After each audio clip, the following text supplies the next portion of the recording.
Muy buenos días, mis amados hermanos, amada iglesia, una vez más estamos en la casa de nuestro Dios, en este día, el día del Señor. Así que, nuevamente, en este mes de agosto, me da gusto, de verdad es una maravillosa oportunidad el saber de que Dios me está dando el honor, también el privilegio y la responsabilidad de poder enseñar la escuela dominical, de poder enseñar a mis hermanos doctrinas bíblicas, las cuales son tan importantes aprender de ellas. Así que, amados hermanos, entonces en las diapositivas, no sé si ya ven las diapositivas en la pantalla. Entonces, ¿qué pueden observar ahí en la diapositiva? Catecismo de Heidelberg, la pregunta 82, ¿sí? ¿Sí la están viendo? Ok, entonces en la siguiente diapositiva, hermanos, vamos a recordar lo que la clase pasada nuestro pastor Juan José Dávila nos estuvo enseñando sobre la pregunta 81, la cual hacía esta pregunta, que ¿quiénes deben participar de la cena del Señor? Así que, para recordar, hermanos, aprendimos que los que participan de la cena del Señor son los hijos de Dios. ¿Por qué por qué creemos, hermanos, que son los hijos de Dios los que participan de la cena? Cuéntame. En la casa un padre invita a la cena a comer. ¿Y quiénes son los que deben de estar ahí en la mesa? Sus hijos, ¿cierto? Esa es la razón. Porque no son extraños los que Dios llama e invita a la mesa. No son personas que están fuera de su casa. Son los que están dentro de su casa. Son los que son llamados y son los que Dios invita a la cena. Entonces, ¿por qué, hermanos, Dios ordena e invita a la cena del Señor a sus hijos? Porque Él es nuestro Padre, ¿cierto? Pero también tenemos que entender que la cena del Señor, ya lo hemos visto, tiene unos significados. ¿Qué significa la cena del Señor? O ese sacramento. Hemos visto dos sacramentos. ¿Cuáles son? La cena del Señor y el bautismo, ¿cierto? ¿Cuál es la de pertenencia? El bautismo. ¿Y cuál es el de comunión? La cena del Señor. Muy bien, entonces, hermanos, teniendo esto en cuenta, cuando un padre invita a sus hijos a la mesa, es porque tiene una comunión con ellos. Si no están a la mesa sus hijos, es decir, que sus hijos están rechazando la comunión que Dios otorga legítimamente.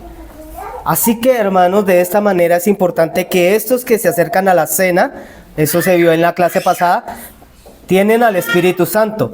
¿Por qué es tan importante el Espíritu Santo de Dios en sus hijos?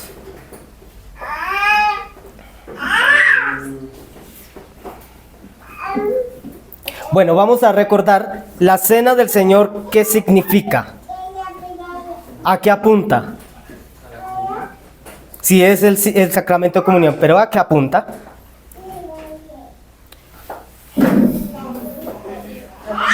¿A quién? No, ¿qué estoy señalando? A la obra. A la obra de Cristo.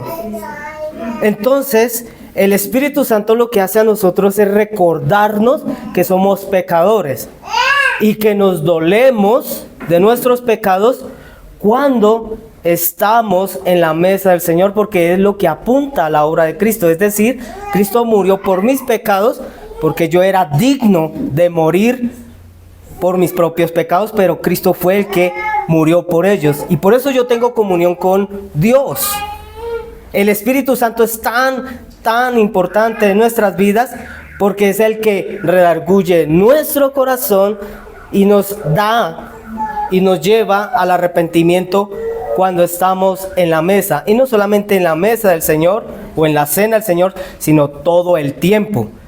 Entonces vimos que se vio en la clase pasada que los que vienen a la mesa son ¿qué? Son sus hijos los que vienen. Son los que ¿qué? Tienen al Espíritu Santo. Ahí está en la diapositiva. Muy bien. ¿Y qué más? Ahí está en la diapositiva, ¿sí?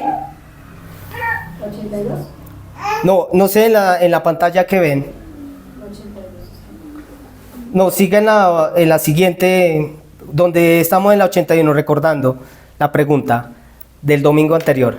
Es que aquí ya no veo en dónde vamos con la diapositiva.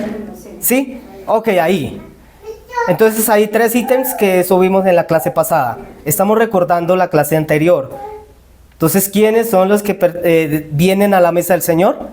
Todos los que son hijos de Dios, Muy bien. los que tienen el Espíritu Santo Sí. y los que son de una misma fe en Cristo. Muy bien. Eso es lo que nosotros estábamos estudiando en la escuela dominical del domingo anterior. Así que, hermanos, pasamos a la siguiente diapositiva. La pregunta 82. Ahora sí la pueden estar viendo ahí, ¿sí? La pregunta 82.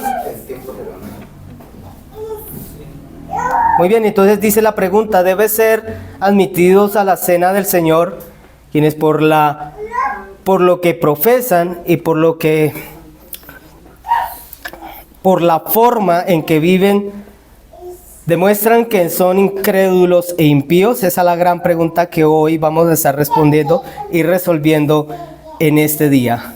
¿Qué dice como respuesta un hermano que pueda leer fuertemente? ¿No está ahí la respuesta? Por favor, léanla fuertemente, ¿no? No, porque esto deshonraría el pacto con Dios y haría que la ira de Dios caiga sobre todas las congregaciones. Por tanto, según lo que Cristo y sus apóstoles instruyeron, la iglesia cristiana tiene el deber de excluir a tales personas. Muy bien, entonces. Uso de las llaves del reino hasta que reforme su vida. Perfecto. A la siguiente diapositiva. En la siguiente diapositiva, entonces vamos a ver unos textos bíblicos. ¿Estamos ahí, sí? Pregunto, hermanos, ¿cómo es visto cuando alguno aborrece al hermano y toma la cena del Señor y preciso aquel a quien aborrece está a su lado tomando la cena? O sea, les estoy preguntando cómo se ve, cómo vemos a aquel, o cómo nos veremos, o cómo nosotros nos sentimos que aborreciendo al hermano. Estoy tomando un ejemplo. Tomamos la cena del Señor y sabiendo que aquel también que yo aborrezco está tomando la cena del Señor. ¿Cómo es visto eso? ¿Mal? ¿Qué más dicen, hermanos? Ayuden, participemos. ¿Cómo es visto esto? Otro ejemplo.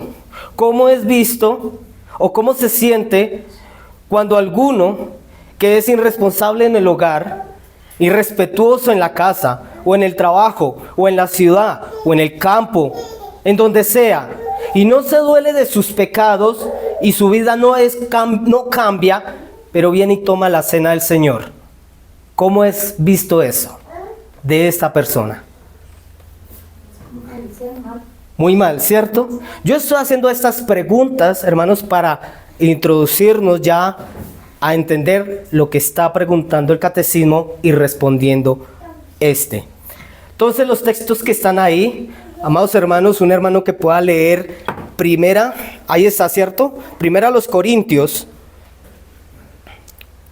11:20. ¿Qué dice? Cuando pues os reunís vosotros, esto no es comer la cena del Señor.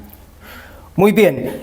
Esto que está diciendo Pablo a la iglesia, a los Corintios en el capítulo 11, 20, exactamente era lo que estaba diciéndoles en este momento los ejemplos.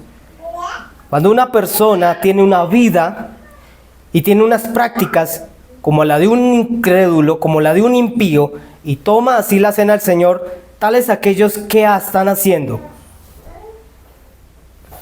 o que están mostrando o manifestando al tomar la cena al Señor. Pablo está diciendo, eso no es comer la cena al Señor. ¿Qué dice en Isaías? Capítulo 1, versículo 11. Un hermano que por favor lea fuertemente. ¿Qué me sirve, dice Jehová, la multitud de vuestros sacrificios? Hastiado estoy de holocaustos de carneros y de cebo de animales gordos. No quiero sangre de bueyes, ni ovejas, ni de machos cabríos. Gracias, mi hermano Calé. Miren lo que está haciendo en la siguiente diapositiva, hermano Juan David. Entonces vamos a estar viendo que tanto Dios está denunciando, siguiente diapositiva, lo que Dios está reclamando. ¿Por qué Dios hace esa reclamación al pueblo, hermanos? Escuchen esto. Al pueblo de Israel, o sea, porque lo está haciendo a través del profeta Isaías, diciéndole, ¿por qué me sirve? Dice Jehová, la multitud de vuestros sacrificios, hastiado estoy de holocaustos, de carneros y de cebo de animales gordos. No quiero sangre de bueyes, ni de ovejas, ni de machos cabríos. Es decir, no está diciendo Dios que no haya mandado estos sacrificios. Lo que está diciendo es, ¿por qué están haciendo esto con sus vidas, siendo como incrédulos, viviendo como impíos, pero vienen a traer holocaustos y ofrendas al Señor como si fueran piadosos, hombres temerosos de Dios? O sea, está denunciando Dios tanto al pueblo de Israel como a la iglesia, a los Corintios, como en el día de hoy en nuestra iglesia local, nuestra iglesia presbiteriana, bíblica de Benecer y las demás iglesias en el día de hoy, que por qué estamos nosotros celebrando este sacramento viviendo a nuestra manera. Ese es el reclamo que Dios está haciendo. Por tanto, hermanos, lo que hace Dios es que este reclamo es porque estos elementos y el momento en que se está celebrando la cena es sagrado.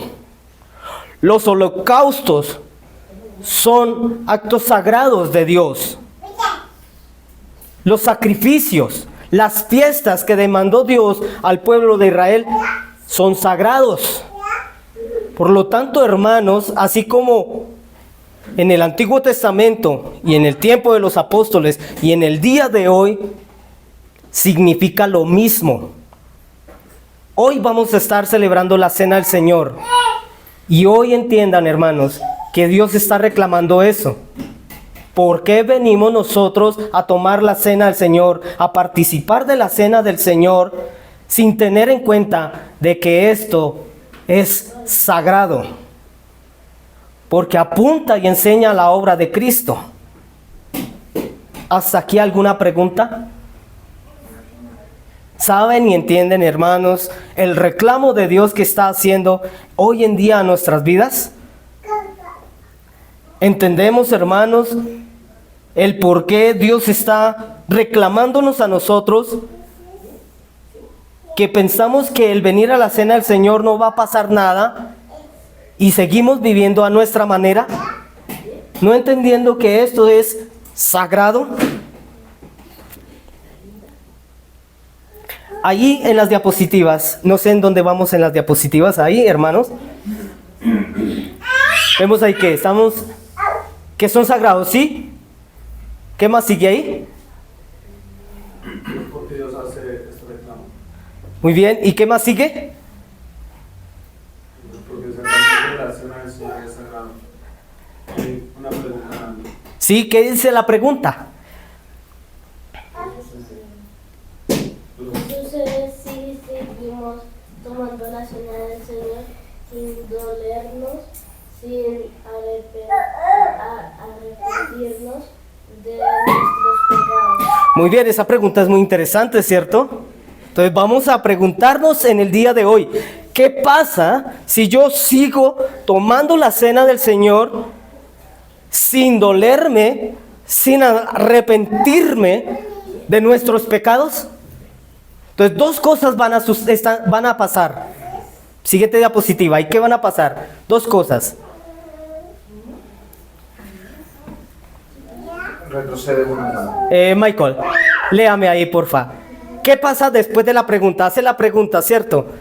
¿Qué cosas pasan? Hay dos puntos. El primero dice, deshonramos el pacto con Dios. Y el segundo dice, la ira de Dios cae sobre toda la congregación. Muy bien, estas dos cosas pasan cuando nosotros seguimos tomando la cena del Señor sin dolernos, sin arrepentirnos de nuestros pecados. Entonces sucede que deshonramos el pacto con Dios. Esto significa la cena del Señor. Dios nos está enseñando a nosotros. Ustedes participan de la cena, de mi mesa, porque yo los vinculé al pacto sagrado, al pacto eterno, es decir, a Cristo. Entonces, hermanos, ¿qué sucede? Michael, ¿qué sucede? Vamos a hacer un ejercicio, un ejemplo para poder entender estas cosas tan importantes. ¿Qué sucede si tú que estás con tu esposa, pero estás haciendo cosas que no son agradables en tu hogar, que no honra tu hogar? ¿Qué sucede? ¿Qué pasa? Ejemplo, que tú digas, mi responsabilidad es velar por mi esposa, cuidarla cuando esté enferma, suplir las necesidades económicas y todas aquellas que es tu responsabilidad, pero tú no estás haciéndolo. Pues yo creo que inevitablemente se va a afectar como el vínculo. Se afecta, ¿cierto? Pero este no es con tu esposa, sino es con Dios. Porque es tu compromiso, es con Dios, más que con tu esposa, es con Dios. Tú tienes que ser un hombre responsable, un hombre que ame a tu esposa a la manera de Dios, porque así honra a Dios.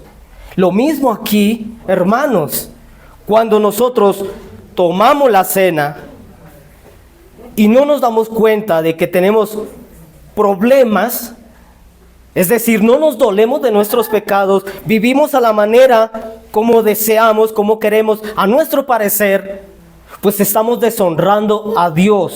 Así como el hombre o la mujer deshonra su hogar cuando no cumple con su deber que Dios ordena que se haga. Porque es con Dios.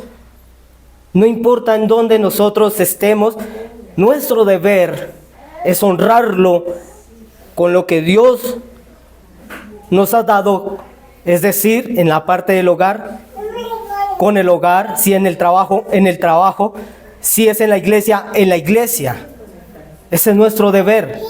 Pero si no nos dolemos de esas cosas, deshonramos el pacto con Dios. Y segundo, ¿qué dice? La ira de Dios cae sobre toda la congregación. Muy bien, aquí hay algo en particular. ¿Por qué sobre toda la congregación y no a aquellos que están viviendo a su manera? O sea, sería injusto, ¿cierto? ¿Por qué aquellos que no se arrepienten, que vienen a la mesa del Señor como si nada les importara y siguen viviendo sus vidas como impíos, como incrédulos? Pero esos que vienen y toman la cena también, la ira de Dios no es sobre aquellos, sino sobre toda la congregación. Pues yo creo que es porque somos un solo cuerpo. Exacto. Pero, digamos, yo tengo una pregunta. Si, digamos, uno de los miembros no tiene como su discernimiento para entender esto y lo hace... pues, Y lo sigue haciendo ajá, y sigue practicando, ¿cierto? digamos, ¿cómo se evita que la congregación, como que la idea de Dios caiga sobre la congregación? Muy buena pregunta. Y esto vamos a seguir desarrollándolo. Eso es muy importante. Es que más adelante no está la respuesta, está atrás, en los 2 primeros versículos que usted leyó. La respuesta 1 que... Corintios 11:20 dice, ¿por qué haces en la iglesia lo que haces en tu casa? Y después tú tomas Isaías y nos pones, y nos dices que las partes religiosas las haces perfectamente. Cuando decimos que somos un cuerpo, y recordemos es la obra de Dios. O sea, yo quiero que entendamos que es la obra de Dios, no es mi obra. Entonces, ¿qué pasa? Como unidad nos tenemos que amar, como unidad nos tenemos que velar. Por decir, hay hermanos que no les importa, llegan tarde, son irreverentes, irrespetuosos. Para el que llega temprano es una piedra de tropiezo, pero también es una oportunidad de orar por esa persona, reconvenirlo, porque ahí lo que está diciendo que somos como cuerpo una responsabilidad. El ejemplo es el siguiente: si en su cuerpo usted se daña un dedito, el dedo meñique del pie, ¿usted lo deja que se pudra? ¿Usted deja que se pudra su dedo pequeñito del pie? Si este está para restaurarlo, No, si está herido. ¿Sí? ¿Lo deja que se pudra? ¿No? ¿Es para restaurarlo? Hay que restaurarlo, sanarlo, curarlo. Por eso, o sea, lo primero que dice como consecuencia deshonramos a Dios cuando nosotros participamos de la cena practicando nuestros pecados. Nosotros tenemos que ayudarnos unos a otros. No es tarea del pastor solamente, no es tarea solamente de los ancianos. Si yo veo que hay un hermano que llega tarde y se pone a saludar y a conversarme a mí, yo tengo que decirle: un momento, estamos en culto, no me hables. Pero si yo, sí, dime, bueno, estorbo el de adelante, estorbo el de atrás porque no estoy entendiendo, y viene la ira sobre la congregación porque comparto los pecados de los demás. Estamos unidos acá delante de Dios y todos tenemos un deber. Entonces, una responsabilidad Del mismo cuerpo. ante Dios y ante, digamos, como comunidad, así como iglesia. Sí. Por eso el padre debe dirigir a su familia. Vamos a culto.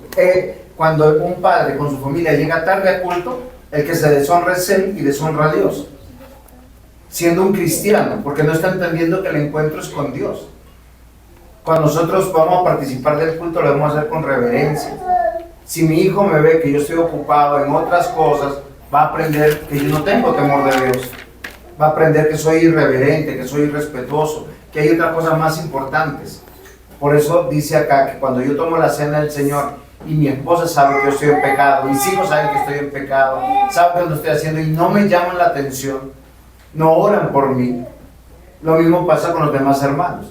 No solamente es un ejercicio de autoridad de los ancianos, sino de toda la iglesia como cuerpo, porque deshonramos a Dios y estamos diciendo: Señor, disciplínanos como iglesia. Bien, pero mi pastor, tenga en cuenta la pregunta que hizo Michael. Pero este persiste y este insiste con todo el proceso, entiendo. ¿Qué dice Mateo 18? Mateo, El proceso. no, pues sí, un hermano, si sorprende a otro en pecado, pues llámalo a solas, ¿cierto? Se hace ese debido proceso. Sí. Digamos que se cumple ese acto. Nosotros acá permitimos a muchos quieren tarde y encima los saludamos, no, estamos en culto. Bien, Guardar silencio. ¿Por qué saludarnos de esa manera? ¿Por qué nosotros mi primer llamado es personal? ese es el Luego, primer llamado.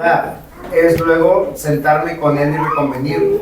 Después de mucho tiempo, ya es decirle a los ancianos: venga, mire, acá hay una persona que no se comporta como cristiano. Listo, mi pastor, puedo ver. Listo, entonces, Michael, ¿sí? O sea, estamos entendiendo por qué la ira de Dios sobre toda la congregación cae cuando estos o algunos aún siguen practicando los pecados, viviendo como quieren y vienen a la mesa. Y lo que decía nuestro pastor, eso es algo muy importante tener en cuenta. En primera instancia, pues todos nosotros tenemos la responsabilidad. Si estamos viendo eso de alguno de los miembros, nosotros tenemos el deber de poder llamar la atención con amor, de poderles decir esto no es correcto. Debe arrepentirse, pero usando las escrituras. Lo que dicen las escrituras, damos el consejo. Y efectivamente eso tiene mucha eficacia. Muchos de los hermanos pueden volver, reconvenirnos otra vez, reconvenir sus vidas, reformar sus vidas al Señor cuando son confrontados por los mismos hermanos, porque somos un solo cuerpo, Michael. Eso es estupendo. Entienda eso. Tanto, si Dios se aira con toda la iglesia, es porque la iglesia es la que es responsable de que estas cosas que están pasando con algunos hermanos, pues no se están haciendo. Es por eso, Michael. Entonces, hermanos, seguimos en la siguiente diapositiva. En la siguiente diapositiva, cuéntame en qué vamos, en dónde vamos. En las 10:30. No tengo...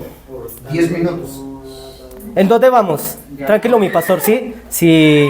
Dicen, deben de ser admitidos a la cena del Señor quienes por lo que profesan y por la forma en que viven demuestran que son incrédulos e impíos. ¿Qué sigue más en las diapositivas? Tanto, Dios nos ha dado autoridades, 1 Corintios 5. Y habla acá la respuesta de 3 puntos. Excomulgar, excluir, echar a tales personas, haciendo uso de las llaves del reino hasta que reformen o vuelvan sus vidas a Dios. Muy bien, hermanos. Aquí hay algo que es muy importante y estoy tomando estos puntos porque esos puntos que están ahí están en la respuesta del catecismo de Heidelberg de la 82. ¿Cierto? Cristo y los apóstoles, o sea, Cristo instruye a los apóstoles con respecto a la cena, la manera en cómo se debe de hacer y los elementos que se deben de usar. Y todo tiene que ser alrededor de la palabra de Dios. Tanto Cristo y los apóstoles instruyen también a otros de otras iglesias. Y todo eso se tiene que hacer con el proceso que hemos dicho, que toda la iglesia es responsable, que cuando hay algunos que sus vidas viven o que todo lo que ellos son como si fueran incrédulos, como si fueran impíos, que viven a su manera, pero vienen y toman la cena del Señor indignamente, pues esta es nuestra responsabilidad. Pero vamos más allá también. Es que hay algo muy importante, hermanos, que hay que tener en cuenta. Y es que muchas veces nosotros nos autodisciplinamos. ¿Entienden ese término? Por ejemplo, hoy es la cena del Señor. Y yo llego hoy y me han pasado cosas, he hecho cosas muy malas al Señor. Y me duele por lo que hice, pero no tomo la cena. ¿Cree que eso es correcto o es bueno? No está bien. ¿No está bien? No, porque digamos, pues es lo que yo creo, ¿no? Sí. Que obviamente, ¿Cuenta? digamos, si usted está, digamos, como en una lucha y se duele para con Dios, Sí. es porque está entendiendo, ¿sí? Que, pues, que está haciendo algo en contra de Dios. Pero no se está, digamos, como deleitando o si va a entender, o regocijando, como excusándose tal vez, sino está arrepentido, diría yo, que entonces por eso no Bien. estaría bien no tomar la cena. Muy bien. Hermanos, ¿quién es el que disciplina? Dios.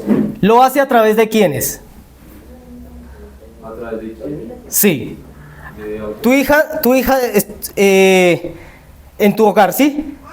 Tu hija no se puede autodisciplinar. Pero Dios es el que disciplina, pero lo hace a través de quién? De tus padres, ¿cierto? Muy bien, hermanos, esto es importante. No es correcto que yo venga de esa manera así, y sí, me duele, y estoy arrepentido de lo que hice, pero yo tomé la decisión de decir no tomo de la cena al Señor. ¿Por qué? Porque es Dios quien me corrige, pero a través de las autoridades.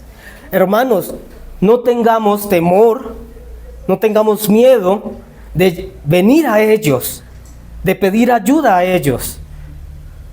Porque muchas veces eso nosotros no hacemos y es peor también. O sea, no está bien el comer la cena del Señor viviendo una vida sin arrepentimiento, una vida sin temor a Dios, pero también es un error, es malo no comer la cena del Señor sin que haya un debido proceso, que es el correcto, el decir, yo no como la cena del Señor no es porque yo no quise, sino porque las autoridades que Dios me ha dado, pues me han dicho que no lo haga o que lo haga. Sí, hermanos, esto es algo muy importante, porque es sagrado. Las autoridades tienen toda la facultad de restaurarnos, tienen todas las herramientas para podernos restaurar, hermanos. No temamos, apreciemos a nuestro honorable consistorio, a nuestros presbíteros, a nuestro pastor, porque ellos, Dios los ha puesto a nuestra iglesia, porque son para velar por nosotros. Son los que van a cuidar de nosotros, son los que vigilan y cuidan de que nosotros no deshonremos el pacto de Dios. Nuestro consistorio, nuestras autoridades que Dios nos ha dado en nuestra iglesia, cuidan de que la ira de Dios no sea sobre tu iglesia, sobre nuestra congregación. Ellos están cuidando eso, hermanos. Por tanto, no tengamos miedo de venir a ellos y pedir ayuda, porque Dios nos los ha dado. El proceso correcto es llevar al arrepentimiento. El arrepentimiento trae como consecuencia la confesión y el volver a Dios. La idea que acá dice que las autoridades en la iglesia hacen manejo de las llaves del reino. ¿Qué es lo que sucede? Que las autoridades representan la autoridad de Dios. Todo lo que se atare en la tierra se desatará en el cielo. Todo lo que se desatare en la tierra se desatará en el cielo. Y todo lo que se atare acá en la tierra se atará en el cielo. Lo que estamos diciendo es, si nosotros vemos que una persona en su vida y en la iglesia se comporta como impío, no lo podemos llamar hermano. ¿Por qué razón? Sencillamente porque la palabra de Dios, que son las llaves del reino, me evidencian que no es hermano. Es así de sencillo. La cena del Señor es para estar en comunión con Dios y con los que son mis hermanos. ¿Quién está excluido de eso? Alguien que no quiere arrepentirse, alguien que quiere perseverar en sus pecados, alguien que no le importa la autoridad ni del pastor, ni de la iglesia, ni de Dios, ni de nada, y por tanto lo hace una burla. Gracias, mi pastor. Entonces, amados hermanos, presten atención aquí. Hay un ejercicio, es muy importante que nuestras autoridades las ejerzan, porque esto es muy sano para nosotros, y es la descomunión. Y uno pareciera que ese término fuera algo que fuera malo. ¿Saben qué es el término descomunión, descomulgación? ¿Entienden esa palabra, hermanos? ¿O alguno no la entiende? Brian, qué pena el nombre. ¿Conoce ese término excomunión, excomulgación? Es como descomulgar, es como, digamos que lo excluye Que lo excluyen, ¿cierto? De la comunión. por sus actos. Muy bien. ese trabajo que hace nuestro honorable consistorio es muy importante. La excomunión es declarar que no es hijo. Que no es hijo de Dios. Exacto, por eso se llama descomunión, desvincular. Es decir, esta mano hace esto. Si esta no se voy a hacer el ejemplo. Tomo esto y lo robo, ¿cierto? La mano toma esto que no le pertenece y lo roba. ¿Quién va a la cárcel? ¿La mano o todo? Todo el cuerpo. ¿Cierto? Ahora, para que no suceda eso, ¿qué tocará hacer? No, pero si lo hace. Estamos hablando de la descomunión. Cortar, ¿cierto? Esta manito, que le gusta como que mucho robar. O sea, es el ejemplo, es una analogía que estoy usando. Entonces, para que yo no vaya todo el cuerpo a ser condenado, pues es preferible que este miembro sea cortado del cuerpo, para que el cuerpo no reciba el castigo por un acto de un miembro. Ahora, ahí no queda todo. Se dice que este no es hermano, pero si este se arrepiente, porque ese es el propósito, hermanos, de la excomunión, de la desvinculación, es para que este, si es hijo de Dios, se arrepienta. Ese es el propósito, hermanos, de la excomunión. La disciplina que ejercen nuestras autoridades es con ese fin, de que el hermano sea descomulgado, si es hermano, si es salvo por Dios, pues este se arrepienta. Y si no era hermano, y si no era escogido de Dios, pues este nunca será más vinculado. ¿Hasta ahí? ¿Claro? ¿Alguna duda, alguna pregunta? ¿Entendemos la importancia de la cena del Señor?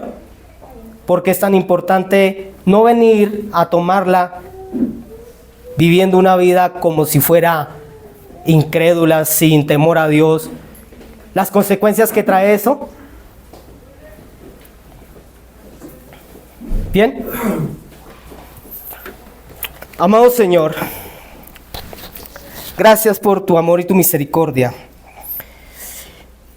Hoy vamos a estar celebrando la cena tuya, Señor, la mesa, la cual tú nos has ordenado, amado Dios, porque hoy vamos nuevamente a recordar como todo el tiempo estamos recordando por tu palabra la vida de tu Hijo amado Jesucristo aquí en la tierra, su muerte, su resurrección, su ascensión y su pronta venida.